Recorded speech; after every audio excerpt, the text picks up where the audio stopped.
Kata Nabi SAW, ingin rasanya aku memerintahkan seseorang untuk memimpin salat jamaah. Kemudian aku membakar rumah orang-orang yang meninggalkan salat Jumat.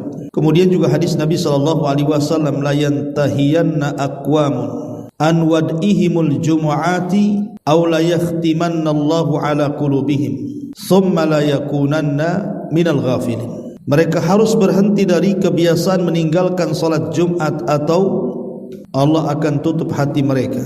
Kemudian mereka akan menjadi orang-orang yang lalai. Kemudian juga hadis dari Abu Al-Ja'ad Ad-Domari bahwa Nabi SAW mengatakan, man taraka thalatha juma'in tahawunan taba Allahu ala qalbi. Barang siapa yang meninggalkan salat Jumat 3 kali berturut-turut karena meremehkannya, niscaya Allah akan tutup hatinya. Dan yang terakhir, hadis dari Hafsah radhiyallahu anha, Nabi SAW bersabda, rawahul jum'ati wajibun ala kulli muhtalim. Setiap orang yang sudah balik wajib menghadiri salat Jumat. Ma'asyiral muslimat yang dimuliakan Allah Subhanahu wa taala, tentu hukum-hukum orang yang melaksanakan jamaah dan Jumat ini maksudnya ke masjid itu berlaku kepada kaum laki-laki. Karena kaum wanita itu dianjurkan lebih baik salat di rumah.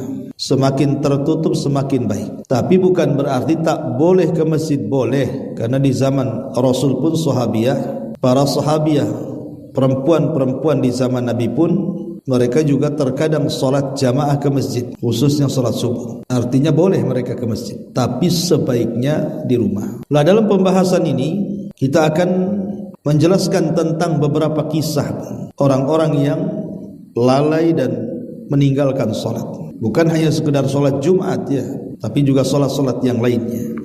Baik, ma'asyiral muslimat yang dimuliakan Allah Subhanahu wa taala, salat ini adalah rukun kedua dari rukun-rukun Islam. Artinya posisinya itu jatuh setelah syahadataini, 2 kalimat syahadat. Dan salat juga adalah penentu kebaikan semua amal yang kita lakukan. Jadi kalau salatnya baik, maka semua amalan dianggap baik.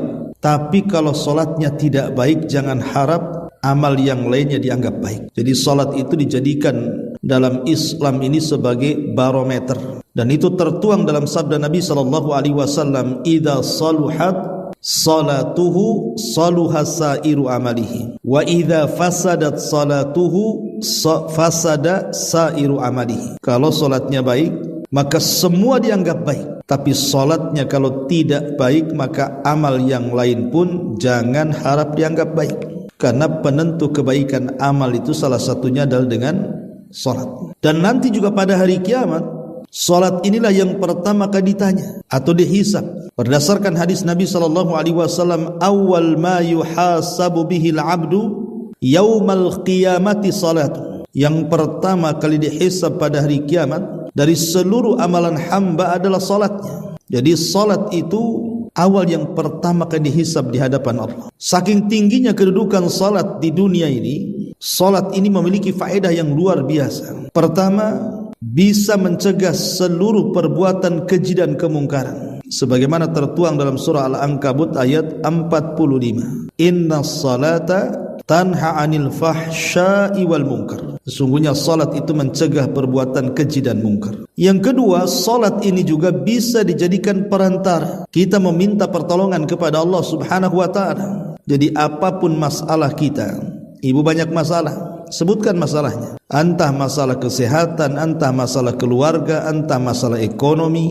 entah masalah-masalah yang lainnya. Maka adukanlah permasalahan itu kepada Allah saat salat kita. Karena Allah yang mengatakan dalam surah Al-Baqarah 153, ya ayyuhalladzina amanu sta'inu bis sabri was salah. Wahai orang-orang yang beriman, mintalah pertolongan kepada Allah dengan sabar dan juga dengan salat. Kemudian yang ketiga, salat ini adalah cahaya bagi pemiliknya. Disebutkan dalam hadis Nabi SAW, as-salatu nur. Salat itu cahaya.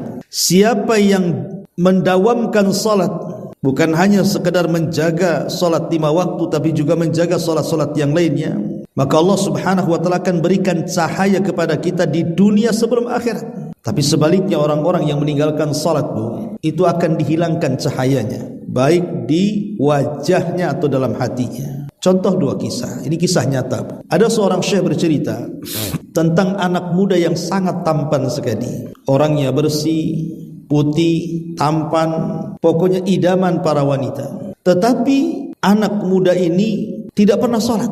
Jadi dia meninggalkan salat. Dan ingat, Bu, kalau ada anak muda sudah mulai meninggalkan salat, berarti terbuka kepadanya pintu-pintu keburukan dan kemungkaran. Lah Allah takdirkan anak muda ini, kata Syekh ini, mengalami kecelakaan, dan kecelakaannya ini mengantarkan kepada kematiannya. Dibawalah kemudian anak muda ini ke rumah sakit, dan itu masih dalam kondisi sakaratul maut, belum mati. Jadi kemudian orang tuanya berusaha untuk mendatangkan seorang alim mentalkinkan anak muda ini. Qul ya gulam la ilaha illallah, wahai anak muda, ucapkan kalimat la ilaha illallah. Tetapi anak muda ini tidak sanggup mengucapkan kalimat itu. Sampai akhirnya berhembus nafas terakhirnya, dia pun pupus usia dan tidak mengucapkan kalimat tauhid. Dibawalah pulang anak muda ini, Bu. Kemudian mulai disiapkan pemandian. Setelah disiapkan pemandian, maka didatangkanlah mudin pemandi jenazah itu, yang biasa memandikan jenazah. Sekilas wajar-wajar saja jenazahnya, tidak ada masalah. Layaknya jenazah-jenazah yang biasa oleh tukang pemandi jenazah ini dimandikan. Setelah disiapkan kemudian air, kapur barus, daun bidara, dan sudah siap kemudian dimandikan, mulailah kemudian pemandi jenazah ini menyiramkan beberapa siraman air ke dalam wajah dan tubuh anak muda ini. Subhanallah, terkejutnya pemandi jenazah ini. Ketika disiramkan tubuh dan mengenai wajahnya, tiba-tiba wajahnya berubah. Yang tadinya putih, yang tadinya ganteng, tampan, tiba-tiba menghitam, seolah-olah terbakar. Jadi ketakutanlah ini pemandi jenazah ini, Bu, karena dia tidak menuangkan air keras di mukanya. Yang ia tuangkan air mineral yang dicampur dengan kapur barus dan daun bidara. Tidak ada masalah. Tapi seolah-olah dia tuangkan ke wajah laki-laki tampan yang meninggal ini air keras sehingga menjadi gosong dan hitam. Jadi ketakutan akhirnya dia keluar. Karena ini sebuah aib, maka dia coba mencari orang tua dari orang-orang yang hadir di tempat pemandian jenazah itu dan mengatakan, "Man abuhu, siapa bapaknya? Bisa enggak saya bicara dengan dia?" Akhirnya adalah seseorang yang mengaku sebagai orang tuanya. Kemudian sang pemandi jenazah ini mengantar orang tua itu ke tempat pemandian jenazah putranya. Kemudian diperlihatkan wajahnya yang menghitam, dan dia menceritakan, "Aku heran dengan putramu. Aku hanya menyiram air biasa dengan air bidara dan juga tumbukan kapur barus. Kenapa kemudian siraman air itu ke wajahnya seolah-olah saya menyiramkan air keras sehingga menjadi hitam wajah anakmu?" Tiba-tiba orang tuanya, Bu, entah gimana ceritanya, langsung berteriak dan mengatakan, "La'anallahu, la'anallahu, semoga Allah melaknatnya, semoga Allah melaknatnya. Fid dunya qabla al-akhirah, di dunia sebelum akhirat." Coba, apa enggak kaget yang mandikan jenazah ini? Kenapa orang tuanya ngomong begitu? Semoga Allah melaknat anak ini di dunia sebelum akhirat, dan itu diulang-ulang. Jadi sang pemandi jenazah ini ngomong, "Wahai fulan, jangan kau laknat anakmu. Itu anakmu. Doakan kebaikan, doakan hidayah, doakan yang baik-baik supaya diampuni dosa-dosanya. Kenapa kau laknat anakmu?" Akhirnya kemudian sang ayah ini bercerita kepada pemandi jenazah ini, "Wahai fulan, maaf, anak saya ini semasa hidupnya dia nakal, dan yang lebih parah lagi dia tidak pernah sholat. Saya suruh dia sholat tapi tak mau sholat. Saya terus menyuruh dia sholat tetapi dia malah melawan kepada orang tuanya." Akhirnya kemudian orang tuanya menangis, kemudian tidak tahan keluar. Setelah kemudian peristiwa itu langsung dikafankan, karena ini kan aib, takut diketahui orang. Cukuplah yang tahu orang tua pemandi jenazah dan orang-orang yang diberitahu saja dari keluarganya. Yang lain tidak perlu tahu. Dan ini juga adab, Bu. Kalau ibu jadi pemandi jenazah, kalau ada melihat hal-hal yang kemudian bagian daripada cacat dari jenazah itu, seusai memandikan jangan cerita apapun. Tidak boleh menceritakan, walaupun itu jenazah sudah mati. Kalau punya aib jangan diceritakan. Makanya kalau kita punya keluarga, ada yang meninggal, carilah tukang yang memandikan itu yang amanah, supaya kalau ada cacat dari orang yang mati itu tidak keluar ceritanya. Akhirnya kemudian dibawalah jenazah ini menuju kuburan. Kebetulan yang masuk ke dalam kuburan itu, Bu, adalah saudaranya. Lah saudaranya ini soleh, lain dengan yang meninggal. Ketika kemudian saudaranya masuk ke liang lahat, Bu, kita tahu bahwa di antara sunnah menguburkan jenazah itu kan menghadapkan wajah ke arah kiblat, Bu. Menghadapkan wajah ke arah kiblat. Jadi kemudian setelah dilepas atau dilonggarkan ikatan kain kafannya, mulailah kemudian saudaranya ini mengarahkan saudaranya yang meninggal ini mukanya ke arah kiblat. Tapi tak disangka, Bu, rupanya tidak mau diarahkan ke kiblat mukanya. Jadi lehernya selalu berputar membelakangi kiblat. Kemudian diputar lagi diarahkan ke kiblat, tidak mau lagi. Malah kemudian membelakangi kiblat lagi, memutar sendiri lehernya. Ketakutanlah ini saudaranya sampai terperanjat naik di atas kuburannya. Kemudian cobalah kemudian ini yang menguburkan ini menelpon seorang ulama, karena ini butuh fatwa ini yang seperti ini. Setelah kemudian menelpon kepada salah seorang alim, seorang syekh, bertanya soal kondisi orang yang meninggal ini. Jadi syekhnya pun heran yang ditelepon itu. Kok bisa gitu ya orang yang sudah meninggal seolah-olah kepalanya saja yang hidup berputar gitu ya. Tidak mau dihadapkan kiblat, justru tengkuknya yang membelakangi kiblat. Kemudian keluarganya bercerita sama syekh ini bahwa kehidupan anak muda itu sewaktu masih hidup dia nakal, terutama dia tidak mau melaksanakan solat sama sekali. Maka syekh mengatakan, oh barangkali kenapa kemudian jasadnya tidak mau diarahkan ke kiblat malah memutar dan membelakangi kiblat? Boleh jadi Allah benci berjumpa dengan dia. Kemudian syekh ini membacakan hadis Nabi SAW, man ahabba liqa Allah ahabballahu liqa'ah, wa man kariha liqa Allah karihallahu liqa'ah. Siapa yang cinta berjumpa dengan Allah akan cinta berjumpa dengan dia. Tapi siapa yang benci berjumpa dengan Allah, Allah pun benci berjumpa dengan dia. Kemudian Syekh mengatakan, ya sudah, kan ini kondisinya darurat, kuburkanlah seperti itu. Kemudian dia mulai melempari tanah dan akhirnya terkubur dalam kondisi seperti itu. Subhanallah, lihat akibat dampak orang yang meninggalkan salat seperti ini. Kisah yang kedua, seorang wanita cantik sekali, kulitnya putih halus, pokoknya tidak ada wanita yang melihatnya kecuali jatuh cinta karena kecantikan yang luar biasa. Ketika lulus aliyah anak putri ini kemudian mulai masuk ke kampus. Anak putri ini tidak pernah sholat seumur hidupnya. Akhirnya kemudian setelah masuk kampus, kenakalannya meningkat sampai kepada taraf pergaulan bebas. Bukan hanya pergaulan bebas, sampai kemudian menggoda laki-laki yang sudah memiliki istri sampai bercerai dengan istrinya.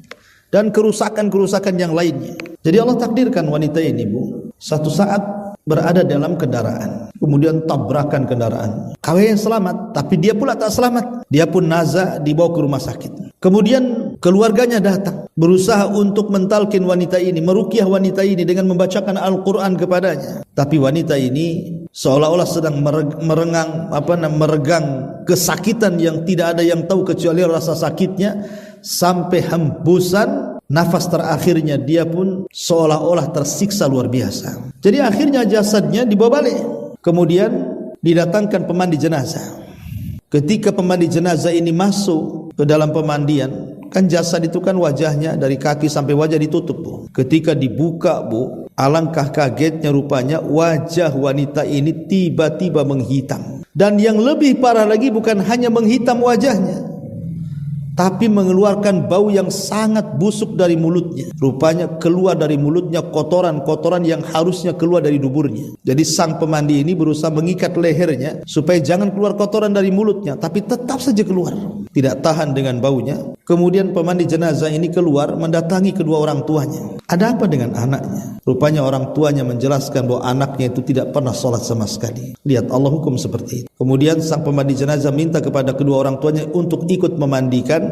Akhirnya dengan susah payah memandikan jenazahnya, selesai juga kemudian dikuburkan. Lihat faedahnya apa di sini, Bu? Bahwa manusia setampan apapun, secantik apapun, seputih apapun, semulus apapun, tetap dia akan mati. Dan kalau kematiannya dia meninggalkan salat, maka lihat dua kisah ini. Allah hitamkan wajahnya sebelum Allah hitamkan hatinya. Atau Allah hitamkan hatinya sebelum Allah hitamkan wajahnya. Karena buat apa kemudian Allah berikan paras yang cantik, yang tampan kalau dia meninggalkan solat? Karena solat itu nur, solat itu cahaya. Terlepas daripada dua kisah ini benar ataupun tidak, tapi saya mendengar dari beberapa masyayikh yang sedang berceramah, saya catat kisah ini untuk menjadi ibrah pelajaran bagi ibu-ibu dan bagi yang mendengarkan, termasuk juga saya, bahwa salat itu penting karena salat itu nur, salat itu cahaya. Salat itu yang akan membimbing kepada kita kepada hidayah. Ma'asyiral muslimat yang dimuliakan Allah Azza wa Jalla, dan salat juga bukan hanya sekedar memberikan cahaya kepada wajah dan hati seorang muslim, tapi salat juga bisa melapangkan dada.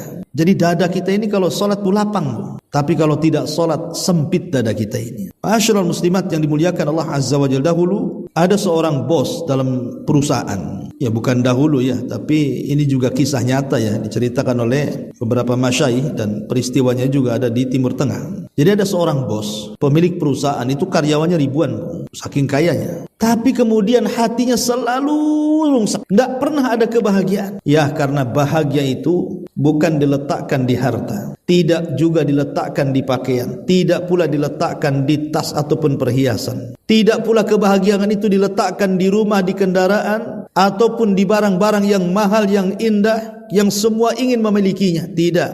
Kebahagiaan itu hanya Allah letakkan di satu tempat yang namanya hati. Karena kebahagiaan itu bentuk keadilan Allah. Walaupun nampaknya orang kaya banyak harta, belum tentu bahagia. Sebagaimana nampaknya orang kere hidup diruli, miskin, fakir, belum tentu juga dia tak bahagia. Karena kebahagiaan itu keadilan. Allah letakkan kebahagiaan itu kepada siapa saja. Tidak kaya, tidak miskin. Tidak hitam, tidak putih. Tidak Arab, tidak non-Arab. Semua Allah bagi kebahagiaan itu sesuai yang dikehendaki Allah Subhanahu wa ta'ala. Jadi bos ini selama bertahun-tahun, selama dia mengelola perusahaan yang hasilnya itu sudah miliaran bahkan triliunan gitu, karena karyawan juga ribuan. Jadi dari sekian karyawannya itu adalah yang paling kecil gajinya dia tukang sapu, cleaning service, tapi hidupnya sangat bahagia. Menurut bosnya tuh kayaknya gak ada beban orang itu katanya. Senyum, senyum, tertawa, bergurau. Kayaknya dia perhatikan ya, dia tidak pernah merasakan sestres dia, padahal dunia di genggamannya tuh. Heranlah si bos ini. Kemudian cobalah memanggil karyawan yang paling rendah gajinya itu dan mengatakan, wahai fulan, berapa gajimu? Kau bekerja di perusahaanku itu, berapa gajimu? Maka sang tukang sapu ini mengatakan sekian dan sekian. Kaget si bos itu, karena itu gaji yang paling rendah di perusahaannya. Maka si bos ini mengatakan, wahai fulan, aku melihat setiap hari, aku perhatikan kamu kok suka senyum, kayaknya nggak ada beban hidup, tertawa, tertiwi, bergurau ke sana kemari, kayaknya nggak ada perasaan stres di otakmu tuh. Ada apa rahasianya katanya? Mengatakan tidak ada, aku ya biasa-biasa saja. Inilah aktivitasku hari-hari, datang kerja, sapu, ngepel, nyediain minum, sudah. Tapi si bos ini terus mendesak, pasti kamu punya kuncinya. Kenapa kamu bisa setiap hari tertawa, tersenyum, bergurau dan begitu seterusnya? Maka akhirnya anak buahnya ini mengatakan, demi Allah wahai bos, aku tidak punya kunci kebahagiaan. Tetapi prinsipku katanya, kalau orang ingin bahagia itu jangan tinggalkan sholat. Itu jawaban terakhir dari tukang sapu ini. Dan ini membuat bosnya itu merinding, karena selama ini tidak pernah sholat dia. Kata bosnya, oh jangan-jangan ini rahasianya. Sejak itulah kemudian si bosnya ini tidak pernah meninggalkan sholat. Setelah lewat 1 bulan lebih, mulailah dia panggil tukang sapu perusahaannya itu, dan dia berterima kasih dan berikan hadiah dan mengatakan, demi Allah aku tidak pernah setenang ini semenjak aku melaksanakan sholat.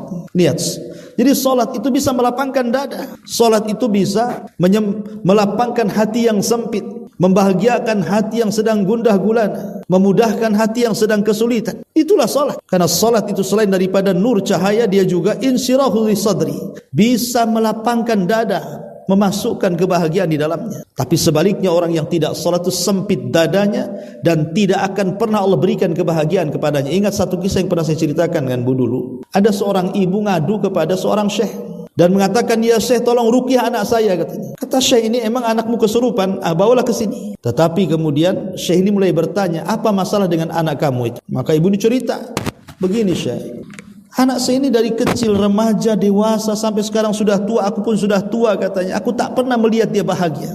Gak pernah. Waktu dia sekolah banyak masalah, waktu dia bekerja di perusahaan banyak masalah, terakhir kesehatannya bermasalah. Sekarang anakku terduduk stroke, tidak bisa kemana-mana. Saya yakin anak saya terkena sihir wahai syekh katanya. Dengan yakinnya ibu ini mengatakan bahwa anaknya terkena sihir. Tolong ruqyah anak saya. Jadi syekh ini akhirnya coba menelisik dulu. Wah ibu, saya ingin tanya satu hal. Apakah putramu yang sekarang terbaring sakit stroke itu hal yusalli? Apakah dia salat? Subhanallah, kata sang ibu mengatakan, demi Allah Syekh, dari kecil aku memang salah, tidak pernah mendidik dia salat.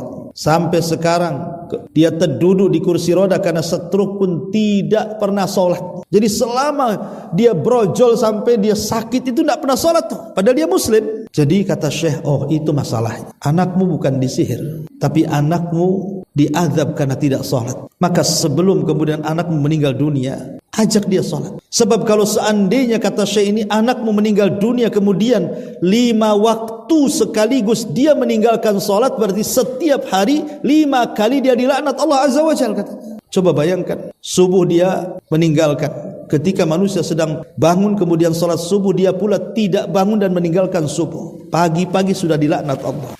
Kemudian siang juga meninggalkan solat, dilaknat lagi. Sore meninggalkan solat, dilaknat lagi. Maghrib meninggalkan solat, dilaknat lagi.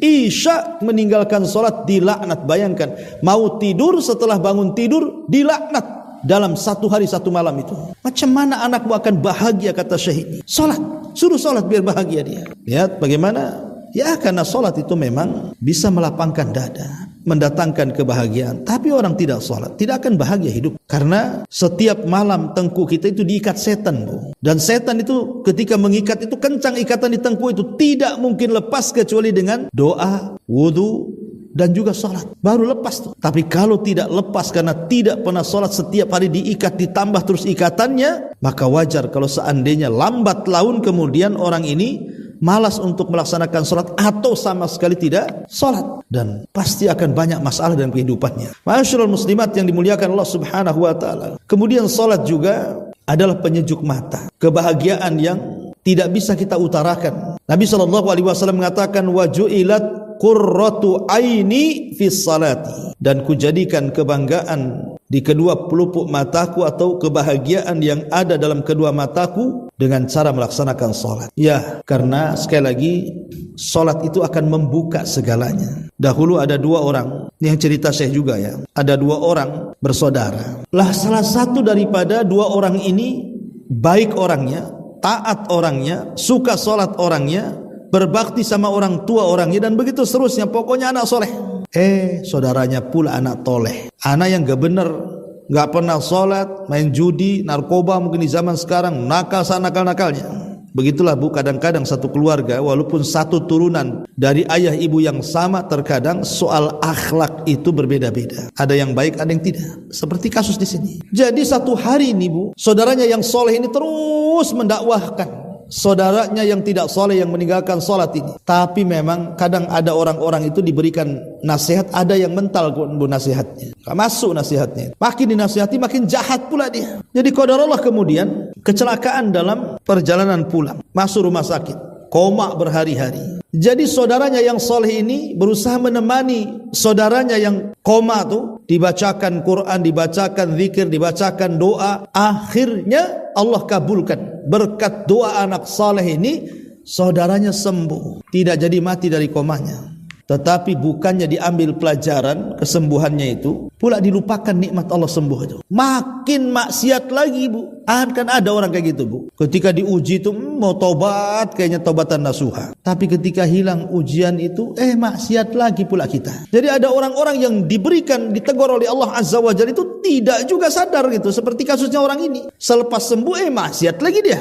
Sampai pada waktunya, kawan maksiatnya ini kecelakaan kemudian mati di tempat. Akhirnya kemudian dia berpikir kan gitu.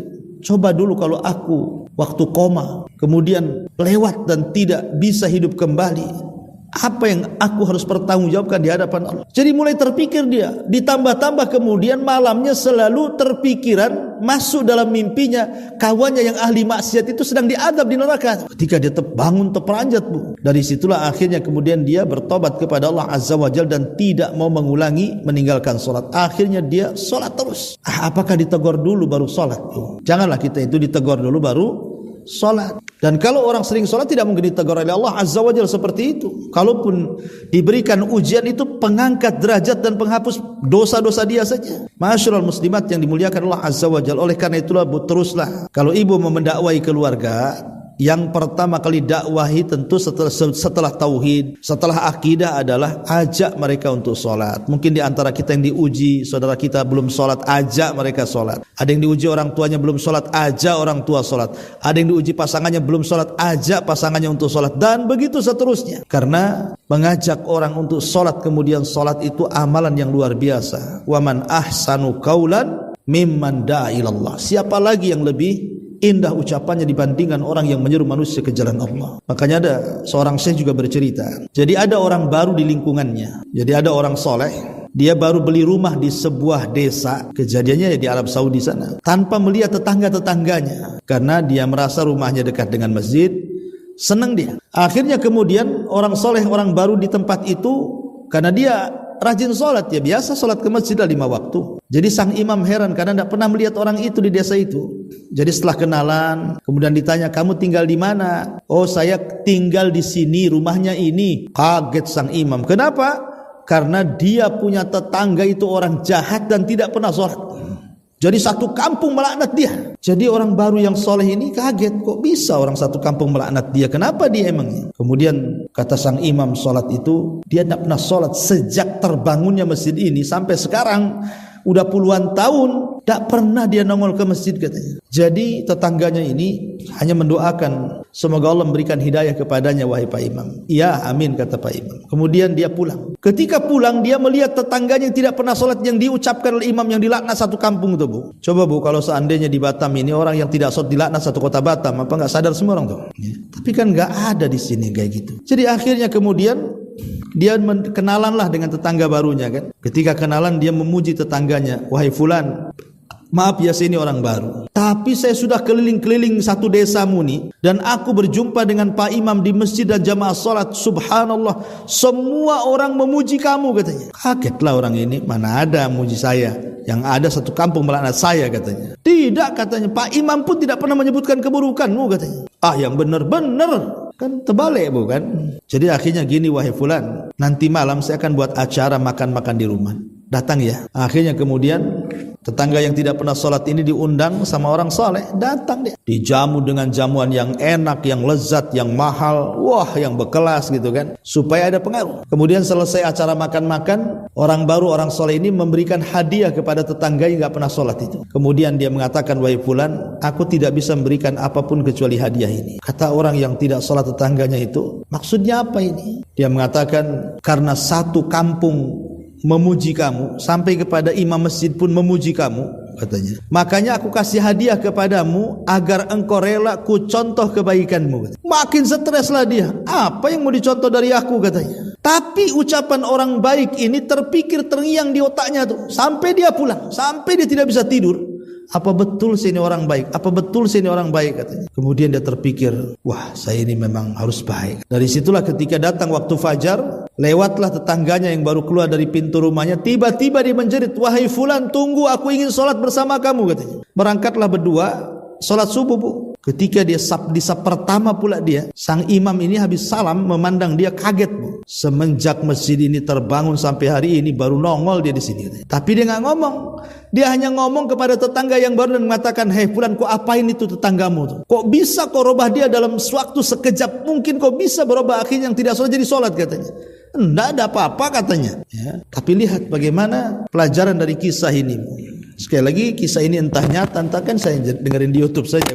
Tapi saya lihat banyak pelajaran yang kita bisa petik di sini. Apa pelajarannya, Bu? Pelajarannya adalah di sini bahwa jangan pernah meremehkan orang ahli maksiat. Bisa saja satu ketika dia bertobat. Jangan meremehkan. Ma'asyiral muslimat yang dimuliakan Allah Subhanahu wa taala, dan banyak lagi kisah-kisah segudang tentang masalah orang yang meninggalkan salat ini. Baik dari zaman salaf ataupun ke zaman khalaf. Kalau di zaman salaf ya seperti terbunuhnya siapa? Umar. Bayangkan Umar itu, Bu, sedang sholat subuh. Tiba-tiba kemudian datang anak muda dari Majusi membawa pisau belati, ditusuk dari belakang, Bu. Lagi sholat Umar itu. Nah, masjid di zaman itu kan gelap, Bu. Orang nggak tahu bawa pisau nggak bawa pisau. Di zaman sekarang ada juga orang yang penyerangan imam kan. Padahal jelas-jelas tuh lampunya ada gitu ya. Ada CCTV-nya lagi. Kok zaman dulu Ya Umar ditusuk dari belakang, ya tidak tahu. Tahu-tahu darah keluar, sakit-sakit, akhirnya tumbang dia, baru 1 rakaat. Kemudian Abdurrahman yang meneruskannya dengan bacaan yang pendek. Umar pun dibawa pulang. Ketika dia terbaring, Bu, dan itulah akhir daripada kehidupan Umar, karena selepas ini dia meninggal kan. Kemudian adalah seseorang sahabat namanya Musawwar ibn Mihran. Itu datang bertakziah kepada Umar bin Khattab. Kemudian Umar pun berpesan kepada sahabat ini dan mengatakan, la hadda fil Islam liman tarakas salat. Tidak ada bagian dalam Islam bagi orang yang meninggalkan salat. Makanya ketika Umar baru saja berkuasa, Bu, dia kirim surat ke semua daerah-daerah Islam, dan poin pertama adalah jalankan salat. Karena itu wasiat Nabi SAW dan wasiat Abu Bakar sebelum meninggal. As-salatu salah wa ma malakat aimanukum, kata Rasul. Salat, jangan tinggalkan budak saya kalian. Dan Abu Bakar juga berpesan seperti itu. Maka dari sini ma'asyiral muslimat yang dimuliakan Allah Azza wa Jalla, jangan pernah meninggalkan salat, karena Allah akan ancam dalam surah Maryam, fa khalafa min ba'dihim khalfun adha'us salata wattaba'us syahawat fasawfa yalqawna ghayya. Maka akan datang sekelompok orang yang mereka akan melalaikan salat dan salat dan terjerumus kepada syahwat, dan kelak mereka akan dimasukkan ke neraka al-ghay. Ghay itu artinya lembah yang sangat dalam yang terdapat dalam jahanam. Karena orang yang tidak salat itu bukan hanya wail saja, bukan hanya neraka wail, wailul lil musallin alladzina hum an salatihim sahun, bagi orang-orang yang sahun, lalai dalam salatnya. Tapi lebih daripada itu, ada neraka khusus bagi orang yang tidak salat, neraka sakor namanya, yang Allah katakan, ma salakakum fi saqar qalu lam nakum minal musallin. Kenapa kalian bisa masuk ke neraka sakor? Maka penduduk neraka mengatakan, karena kami dulu di dunia tidak pernah salat. Subhanallah. Ya, ma'asyiral muslimat yang dimuliakan Allah Azza wa Jalla. Intinya jangan pernah meninggalkan salat. Karena siapa yang meninggalkan salat bisa kufur. Al-farqu bainana wa bainakumus shalah faman tarakaha faqad kafar. Siapa yang meninggalkan salat dia kafir kata Rasul. Artinya kalau secara jumlah dalam kehidupan seseorang itu lebih banyak meninggalkan salat dibandingkan salatnya, Bu, hati-hati. Dia salat, iya salat, tapi tidak salatnya lebih banyak dibandingkan salatnya. Maka ijma konsensus kaum muslimin, kufur, keluar dari Islam. Kalau dia mati tidak boleh dimandikan. Kalau dia mati tidak boleh dikafankan. Kalau dia mati tidak boleh dikuburkan di pekuburan kaum muslimin, karena dia sudah kafir. Kata Syekhul Islam Ibn Taimiyah rahimahullahu ta'ala, man tarakas salata jumlatan faqad kafar. Siapapun yang meninggalkan salat lebih banyak dibandingkan melakukannya, maka telah kufur, keluar dari Islam. Jadi sedemikian dahsyatnya kemudian hukuman bagi orang yang meninggalkan salat, termasuk juga salat Jumat di sini. Nabi mengancam akan membakar orang-orang yang meninggalkan Jumat. Bahkan orang yang meninggalkan Jumat itu hatinya sudah tertutup karena sudah distempel. Kalau satu salat saja menutup hati, macam mana semua salat ditinggalkan? Nauzubillah, tsumma nauzubillah. Ya, inilah di antara dosa besar yang ke-75, meninggalkan salat, khususnya salat Jumat bagi laki-laki.